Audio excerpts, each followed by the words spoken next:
Welcome back. Today my panel is composed of deputy governors, and later on in the show we'll be asking, have they lived up to their mandate? Meanwhile, we are reviewing the papers today, and after that stormy discussion about the headache of NASA, we now move on to the issue of Jubilee on Dominion Farms. Now, Dominion Farms is a high-scale, massive commercial farm project in Siaya County in the Yala Swamps.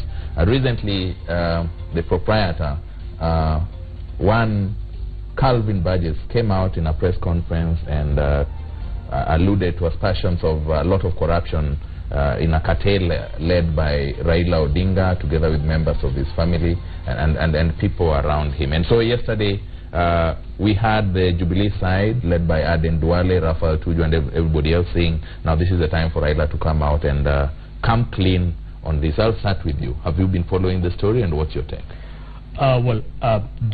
Dominion Farms is not a new thing. Dominion Farm, 10 years ago I was working with a development organization, and we talked about Dominion Farms. And what did you discuss? And that particular time, it actually was very clear that the hand of Raila was in Dominion Farm. And it's not surprised that many years after, we can still talk about the story. So I've been following the story, and it could be, I don't want to say that I am privy to information, but I think from what the media is coming out with, from what the proprietor came up with, I think there should be something that need to be investigated about Raila with Dominion Farms. So there could be some truth about it. And if it is true, then it's going to be very ironical for Raila to be mentioning that Jubilee is corrupt, Jubilee is in deals that are not good, and yet himself could be found in such things as Dominion, which affects the very common person in Nyanza. The Yala Swamp are actually where the poorest people are living. And so if he's actually can be able to go and put his hand in that particular environment, and that particular area, in that particular company, it basically means that if he's entrusted with leadership of this country, probably the whole country will be Dominion Farms. I'll be coming back to you and asking, is it a coincidence, given your last statement, Jonathan? Yeah, about Dominion? Yeah. Those are allegations. Actually, I read about them in the newspaper this weekend for the first time. And, you know, I can see Duale saying that Raila should respond to it. These investigative agencies, I mean, if there's something wrong with that, you have the parliament who can call these guys to go and explain what's going on. You have the EACC, you have the DPP, you have the CID. So if actually I was Raila Odinga, I wouldn't even respond to that, because if there's something that's going on, the investigative agencies will take care of it. Now, what my colleague DB is saying, that it's something that has been there for 10 years. You know, if it has been going on for 10 years, and there's been corruption going on for 10 years, and we are hearing about it for the first time this year or this weekend, I mean, you're telling me that the institutions completely don't work. I'm not saying that you're hearing for the first time. It would have come out a long time ago. It is not that you're hearing for the first time. You're only becoming aware of it for the first time. It has been there for a long time. Two, it is surprising that I'm getting this from you, that now there are investigative agencies in this country that you need Raila to trust. And these are the very same investigative agencies that he's been trashing all the time, that they do not hold water, that they do not stand for this country. So why should we at this particular time say... I don't think he has ever trashed them. I don't think he has ever trashed them. Before we hear from George, so then, what is your position? Raila should come out like Aden Duale and the rest? I think he needs to come out clear himself. His conscience is clear. So if he comes out clear and says, no, I'm not involved with this, is that all? Now, if he comes out clear and he says he's not involved in it, that is not all. For us, we will first of all have cleared from him. Then we will use the investigative agencies that we do trust to then follow. And if they actually come with the contrary of what he said, then we can be able to show Kenyans that this is the kind of leader that we are after. So his coming out clear is very important for the investigative agencies. Very important, so that we get his position. And for political reasons or for... not for political reasons. Yeah, it is also for the health of this country. Because this is a person who is sitting... Let's give Mange. Let me say this. You know, there's a saying in English that says, what's good for the hunter should be good also for the gander. Which means that you cannot be preaching water and drinking wine. See, this is why I said our problem with God leaders. You see, when it becomes something that he wants people to think that is right on, he will make noise about it. But when something comes that he doesn't believe in, he will take a... So what do you say about what I'm saying is that this corruption is corruption. It doesn't matter if it's being done by Jubilee or by CORD or by ODM. if Raila Amolo Odinga, a man I have a lot of respect for, in fact he's my friend, if he has been accused of corruption, the way he accuses other people of corruption, he should respond and clarify. And if the investigative agencies prove that he was involved in corruption, he should face the consequences. What's more important, him responding or the investigative agencies taking up? Both. Yes. Why is his response important in this? Because he's a national leader and he has been asking others to be responding, let him also respond. Jonathan? Yeah, I think there's a double speak here. Yeah. First of all, DG West Pokot, Mheshimiwa Raila or any of the CORD leaders have never said they don't have faith in institutions, and where, like in IEBC, where there was a clear no faith in the institution for IEBC, the former IEBC, reasons were given, yeah, and demonstrations. First of all, negotiations were tried. They asked for dialogue. You remember that the government refused to dialogue, and they said, as major stakeholders in the electoral process, we will go to the streets until there's some reform, and that was done. Yeah, it's not been done with any other agency or government agency, because we believe in systems, yeah, and we believe in these agencies. Now, what Raila always does on his whistle blowing on corruption is he tells those same agencies, because we have faith in them, there's a problem in NYS, can you, EACC, go and investigate? There is a problem with the youth fund, can you go and, there's a problem in treasury with Eurobond, can you go and investigate? Then do you know what happened? Let me just finish my point, I'll give you a chance. Do you know what happens when he says, can you go and investigate Eurobond? Number one, the president trashes the Auditor General, who is an agency, independent. Number two, the cabinet secretary of the treasury invites Raila to go to his office to give him evidence on where the Eurobond money went to.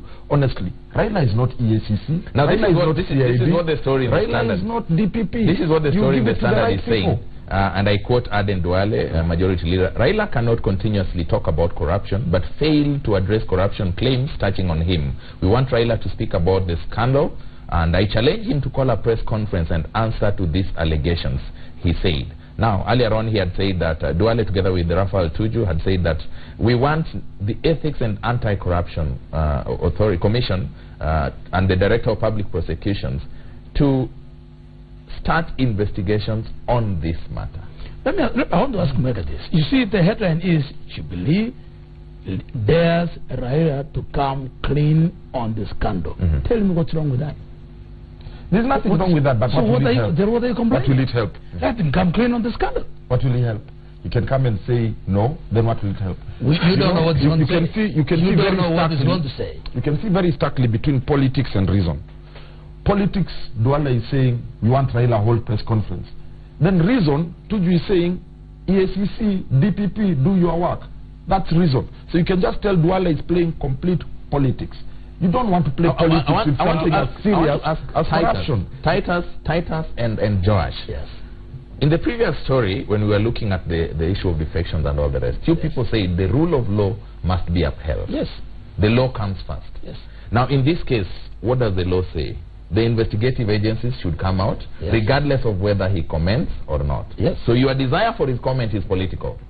And there's nothing wrong with that, because he has been doing the same. He has been demanding that other people come clean. So while the investigative agencies go on doing their job, politically, let them also come clean. For me, I well think, said. Well said. Well, for me, I think it is important that he responds as a national leader. As a national leader. One, because of the fact that he is seeking a political office, the higher political office in this country. And so, anything that goes around with him, anything that he says, anything that he does, also has a lot of ramifications for this country. And that is the reason why we want him not to be investigated before he speaks. So that we do not need to waste a lot of our resources to investigate him if he thinks that what he did or his hand is not in corruption. But then if he turns to be the opposite, that he says something that is not correct, so that when investigations are done, it is found that he is lied before this country, then people will know the kind of leader that is seeking political office. So his response is very, very important as a national leader. This is in contrast to the first, where we say the rule of law is to be applied when people are defecting from one party to another one. That one does not touch on a lot of and a very principled person looking for political office. So the the issue here, Jonathan, is that Raila is not just any other person. Yes. The glare is on him. It's important that he comes out and clears the conscience that we were talking about. That's fine. So what you're telling me is, and that's fine, I don't agree with that, but it's his personal choice if he wants to do that. But what you're telling me, if Raila calls a press conference today and says, I don't know what you guys are talking about, then the investigation agencies will say, okay, Raila has denied, so we won't do anything. No. We pick it from there. Is that what you're insinuating? No. Then he will say, he has denied, so let us continue investigating. But what if he comes and says, I'm sorry, yes, I did it? Then we don't have to waste time. Then you save so you don't yes. Again, you see, a lawyer talking like that is very scary, because you all know that once you're caught in a corruption case, you have to go to court. You go to court with evidence. Evidence is gotten from investigations. But if you admit, no. If he admits, if there's confession, then you don't need evidence. You just pass a ruling. It's a confession, my brother. Well said. Let's move on. The time of harvest is here. The Daily Nation says Makwere and Ongeri among top defectors. Now, former ministers and ex-envoy lead what is expected to be a massive shift of political alliances as the country heads towards the elections. We just have about 175 days. At least you have insinuated that you want to be on more stable ground, and you're moving to. You have also insinuated that you move from ODM to Jubilee. We are seeing more of such. Prominent defections. Last week or a week before, we had Kilemi Mwiria and a few other people also defecting. What's your take on this? Well, I think defections are allowed, and people are defecting to parties that they felt they can be able to serve their people properly and so it is wrong for us to say that to ask people like Makwere, who have been serving this government, defect to parties that they feel their people. Actually, again, this is Kenya.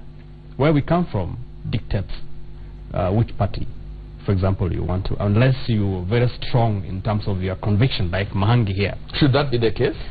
Well, convictions will come first, I think. But then we are allowed to defect. And I think that is why the window of defection is allowed. It's not a fixed thing that if you're in Jubilee, you should be in Jubilee forever. And I think even in developed countries where democracies have been stable, like America, people still defect from either Democratic to Republican parties. Yes. And so it's allowed. And for me, we are also maturing politically if that window is allowed and people are allowed to do that by themselves. Are we ever going to reach a stage where I am in Wiper, for example, like Jonathan Mweke, because I believe in the ideologies of the party, and no matter what, I will rectify them from within? Well, if you look at me as an example, I've now been in politics for nearly 10 years. I've never switched a party. Maybe because you're still satisfied. Maybe because I'm still satisfied, and that's why I agree with my friend. Defections are allowed. They're even allowed in law, but they're allowed with conditions. And my issue is when you defect without following those conditions as set in law. Because, you can be in a political party, then all of a sudden there's an ideology that you do not resonate with, and then if you're principled enough, then now you move. Now, question here is, has Makwere resigned? Yes. Has Ongeri resigned? So that's fine. Now, it would have been very awkward for Makwere to be saying, I am a sitting ambassador in a Jubilee government, but I've moved to another party. I think that is what I've been against. And that's what I've been telling my friends here. You guys are holding offices just like Makwere was holding. But Makwere resigned and then defected. That is fine. And again, when we're talking about principle and conscience, I mean, you guys know. Makwere was appointed. And we were elected. Yes, but the law is the same. No. It just follows the law. For elected leaders is different from the law on appointed leaders. Well then, what's your take about these defections? Are we going to, the same question I asked him, are we going to reach a time as a country when ideologies matter more than self-interest? It's my sincere hope that we shall reach there. But we are not there yet. We are not there, but we should reach there, because, like for me, why did I defect to Jubilee? Because my people are leaning towards that. And when I look at... When you say your people, you mean who? The people of Kisii County. The people of Kisii County. Yes. And when I look at what Jubilee as a party is offering this country, I think I agree with the ideology. I think we are better off in Jubilee than in Accord government. In the Jubilee government than in Accord government. And I think it's my right to exercise that freedom. Are you from the same Kisii area where Professor Sam Ongeri comes from? Now, Professor Sam Ongeri says he's moved from Jubilee to ODM because his people are leaning towards, and you say your people are leaning towards Jubilee. So a lot of times, so where is Kisii politics? A lot of times politics is perception and also sometimes self-interest. Maybe you want to become a senator and you don't think you stand a chance in getting a ticket in Jubilee, then you go where you can get a ticket. That's what he's doing. He's going to court because he's going to get a ticket in court. Does that really mean that people have moved to court? We will see. 8th August will decide. Yes, 8th August will decide. That brings me to the position and the talks around that certain regions in this country are Jubilee. Like you had said earlier. And certain regions are leaning towards NASA. But I think that is something that we will need to be very clear in terms of how people make decisions. Because one, we are as politicians trying to drum up this so that we box our people into believing that they are in Jubilee zone or they are in NASA zones. And sometimes people within those regions don't believe in those particular parties. But because we continue drumming it up every day and saying this is the region that is Jubilee, this is the region that is NASA, and then it goes all along, we say it again and we say it again until people start believing that this is a NASA zone, this is a Jubilee zone. And after you look at that, we're talking about elections and the voter registrations. You actually already see people saying Jubilee is winning because Jubilee zones are actually having more voters, or NASA is winning because NASA is having more voters. But that could not be entirely true on the basis that there are people within those regions. In Kisii, for example, people are saying because Kisii is in Nyanza, Kisii is NASA zone. It's not true. Kisii is not NASA zone. There are a lot of people in Kisii who are leaning towards Jubilee. Yes. Yeah, and that is one we do not need to start amalgamating and cutting this country into two. This country is not supposed to be in two. This country is supposed to be one country where people make independent decisions. Isn't it you politicians who are cutting the country and making people believe? I think it is our friends with the COD at NASA. They're the ones who are trying to say, they're actually the ones who started saying Jubilee is only a two community affair. So we want to make this country. What informed that? Well, they did. I do not know what informed that. I think because the president is from central Kenya and the deputy president is from Rift Valley, then they say the prominent communities in this particular areas then are the ones who are making this Jubilee government. But that is not true. Even when, if, God forbid, even when they actually get this ticket, I know they are not, it is going to be two of them. And it's not going to be like this country is going to be ruled by the two of the core principles, like they're trying to insinuate. There are a lot of people. That's what people are insinuating. No, I don't think so. You don't just insinuate for the sake of insinuating. What we do, and which is the role of the opposition, is highlight areas where things are not right. I think the two community thing is comes from what we see with government appointments. I think that has been the real key thing with the government appointments, is that it's skewed heavily to only two communities, and that's what we respond to. And if you realize, it was such a big issue for Kenyans that in the Okoa Kenya bill, where we wanted a push to the change of the constitution, apart from IEBC and land and devolution and other things, there was something on the civil service, and we are saying no one community can hold more than 15% of the civil service. And that was to address the problem that Jubilee has created with very skewed appointments. Josh, are you satisfied with the appointments in the civil service? You know, the problem with the democracy is that it's not necessarily the best system, but for the time being, it's the winner takes it all. The winner takes it all. And more particularly in the presidential system, which we have in Kenya today, the president and his team pretty much takes it all.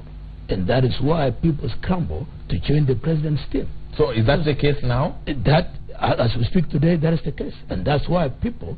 and that's why you crossed over? Yes, that's the case. You see, let's not beat about the bush here. Let's not lie to each other. In a presidential system like in America, the president comes with his team. You see, Trump has come with his team. No, he doesn't care about which area they come from, but this is his team. So when President Uhuru and Deputy President Ruto comes to office, he comes with his team. I completely agree with that. Yes. I completely agree with that. Yes. What I disagree is your entire team, honestly, can't be two communities. Okay, I agree with that. The president comes with the entire team because they have to deliver. Is that a recipe for the balkanization that he's talking about? Is that one of the reasons why people say, oh, the government is for some communities? I like to be very objective, and I like you for agreeing with that. That is the truth. That in our presidential system, the president comes with his team. That's correct. Now, when he comes with this, and that team happens to come from only one or two communities, then now you must go back and ask your conscience. I am ruling the whole of this country. Is it fair? And then you must go out and reach out. In America, the Republicans, when they are in power, they always pick one or two ministers from the Democrats.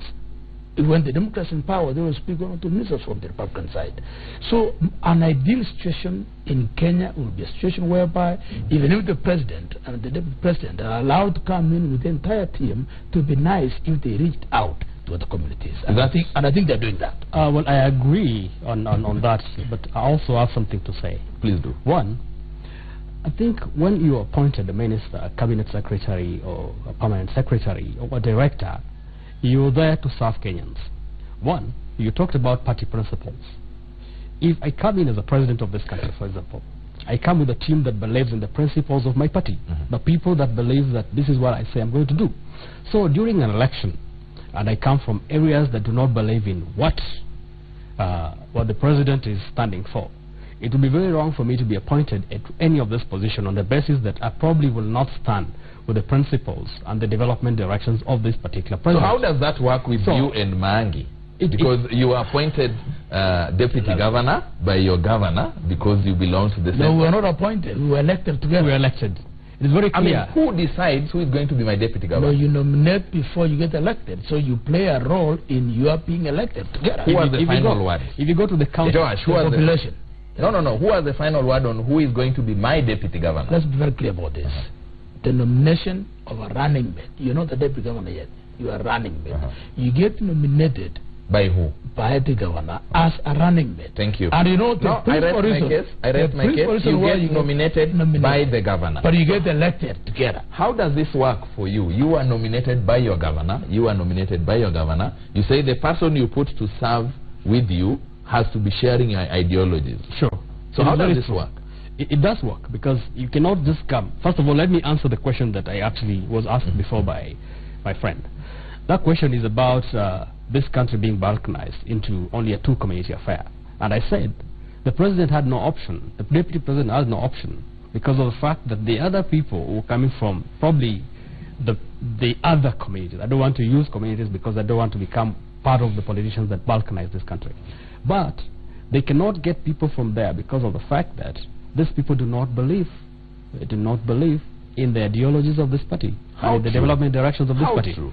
It is entirely because, one, I say I'm going to put up a train running from Bujumbura, and I'm using a different country, to Rwanda, and the other party is like, we're going to put up airports in Bujumbura instead. So if I elect people who are believing on the train to serve in my government, then I'm going to get that work done faster. But if I elect people who are actually believing on the airport and yet I'm believing on the train, then we might go together. So your assumption here, Titus, is that people who come from a certain region, because majority support X, are not riding in the same train with you? That is the assumption. But again, that is not what the Jubilee government has done. If you go to the government, Jubilee government, you'll actually get people from every region. I'll tell you, every region, including Nyanza. His question was the number. Central. Yeah, the very few. I think you're contradicting yourself. I'm not contradicting myself. The very few that believed in the Jubilee manifesto, the development directions, were appointed, and that's why they are in this government. How is he contradicting himself? He's contradicting himself because right now he just said that there are no zones.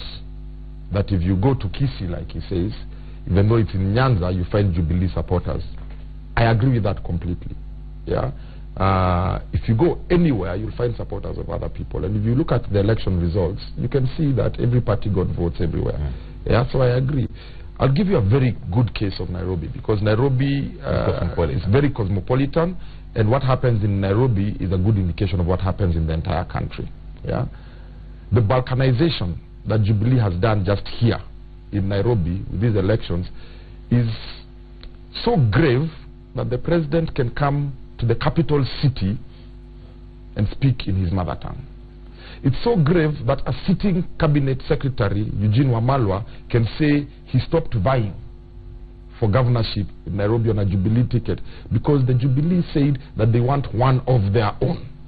Now, he's even in the government, but he's not from one of those two tribes or communities, so he doesn't qualify. And he says, I even left it alone. I wanted to be the governor of Nairobi, but it was made very clear by the Jubilee mandarins that it must be one of their own. Now, we see them speaking like that all the time. And Kidero and I, we keep saying that, listen, what has made Nairobi work is because we have put all the 42 communities together. If you even look at our cabinet, we have somebody from Turkana.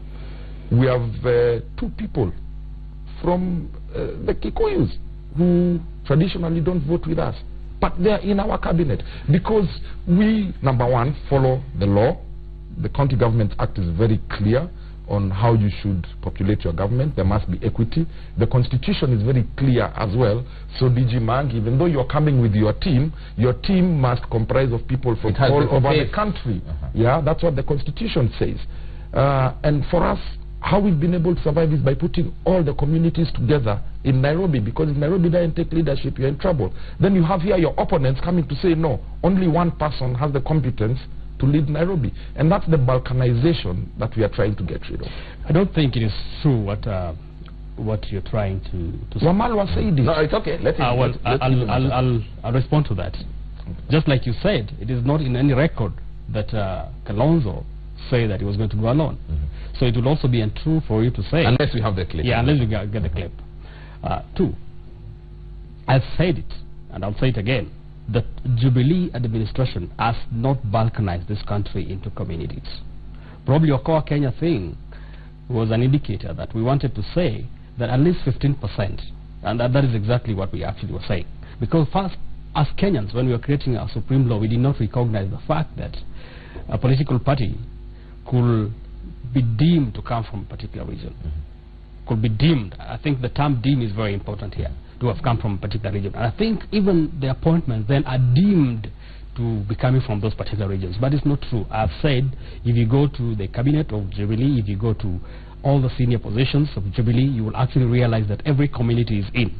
And again, let's not look at the government as though it's made up of only the ministers, the permanent secretaries, and probably the president and the president. And we've got the bulk of the staff that forms this government, the ones that are working for this government. They're not coming from one particular or 2 regions. They're coming from everywhere. So we all form this government in various positions, in various fair enough, Titus, thank you very much. We'll be taking a short commercial break, and when we come back, have the deputy governors, some of who I have here in the studio today, lived up to their mandate? And I'll be asking you, Jonathan, why are you bringing down people's kiosks and chasing small-scale traders around after this?